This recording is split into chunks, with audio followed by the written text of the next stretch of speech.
Hi, it's Elise here at the Bowman Library in the Children's Room with a whole new middle grade book spotlight.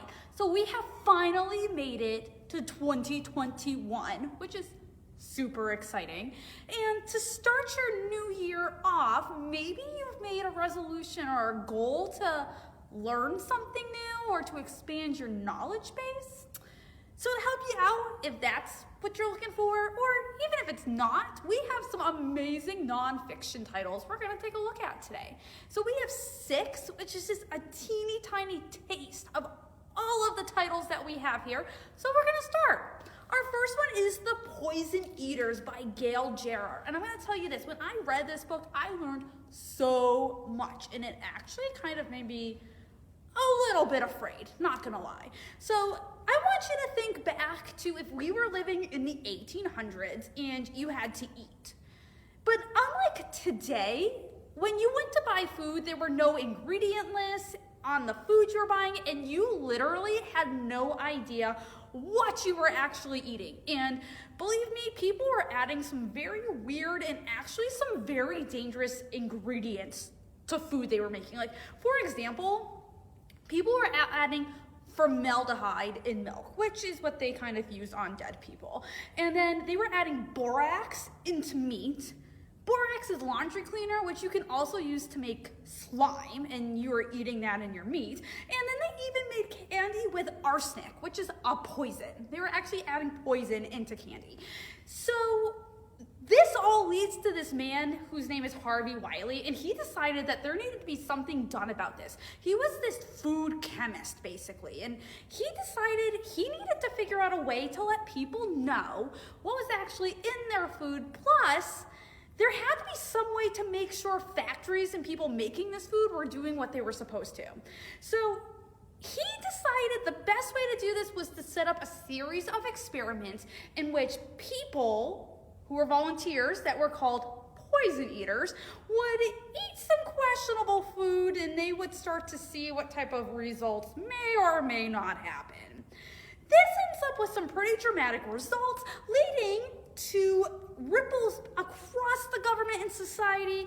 This led to food testing, ingredient lists, and the development of the Food and Drug Administration, which is still around today. So if you're into reading about some crazy part of history that you've maybe never even considered or heard of, this is a great option. This is The Poison Eaters. Amelia Lost by Candace Fleming, and I love Candace Fleming.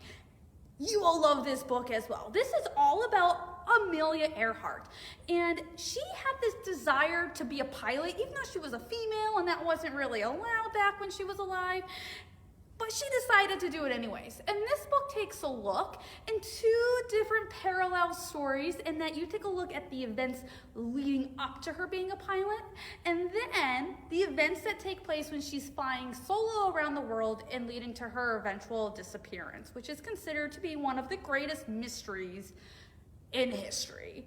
You will learn so much about this amazing female. There's firsthand accounts, there's tons of photography in it, there's primary sources, and it can only be told in the marvelous way that Candace Fleming tells these amazing nonfiction stories. I highly recommend this book for anyone who wants to learn about Amelia Earhart, Amelia Lost. Another one of my favorites, this is the Nathan Hale's Hazardous Tale series. This is just one of the books that are in this series. These are graphic novels that are all about events and things that happened in history. This one is called Rate of No Return. This takes place during World War II after the surprise bombing of Pearl Harbor by the Japanese Air Force. The government decides that they need to take some steps. No one can get away with this. So the government comes up with this secretive mission, and it will leave you breathless and on the edge of your seat, as you will be right there. And the mission is designed that the United States would develop a series of secret bombings that would take out Tokyo, which is a city in Japan. You will not even realize that you're learning about history as you read through this story that it almost seems too unreal to be true. but it is. There are, again, a ton of different graphic novels in this series. We have them here at the library. There's stuff from things that happened in the Revolutionary War to, the raid on the Alamo in Texas, all the way to even the Donner Dinner Party, which, was a little questionable. So there's a little bit something for everyone in the Nathan Hale's Hazardous Tales series. Lincoln's Grave Robbers by Steve Sheinkin. And since it's by Steve Sheinkin, you know it's going to be amazing. So, this is about an event in history that I had no idea about until I read this. And reading it, it sounded like it was this crazy made-up story, but it isn't.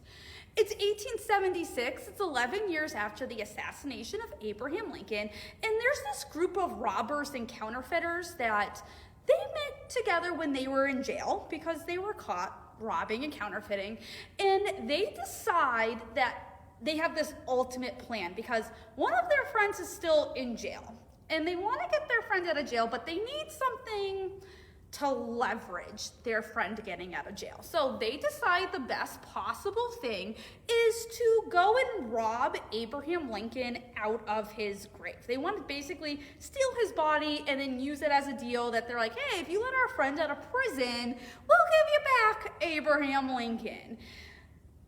I know. Bananas. This is told in different parts between the gang of the thieves to Secret Service agents who are trying to catch this gang. And then there's this undercover agent who is between both of these parties. Like he's spying on the robbers, but he's also then kind of spying on the Secret Service people. Again, this is so true. It's almost too crazy to believe, but you will be reading this book wanting to know what happens on the fateful night of November 7th, 1876, when all three of these parties converge. You will not want to put it down. You will want to know if they do indeed steal Lincoln's grave or how they're foiled. This is Lincoln's Grave Robbers.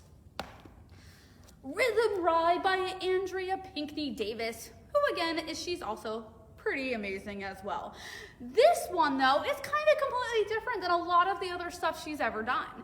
This is all about the history of Motown, which is a record label that was started in the 1960s with only $800. Berry Gordy, who made Motown, got $800 and he started recording people singing, and of all places, his garage.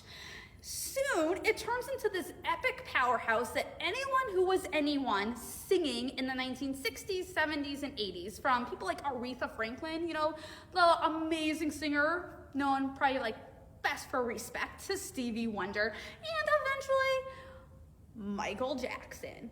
This amazing book finds a way to weave a history of music as well as through the history of what's taking place in the United States at this time. You will not want to put this down. You will discover songs that you have never heard of. You will read about songs that you have heard of, and you'll get to know all about these amazing people. Rhythm Ride. And our last one for this week is How They Croaked by Georgia Bragg. If you're interested in learning about how people die, then this is the book for you.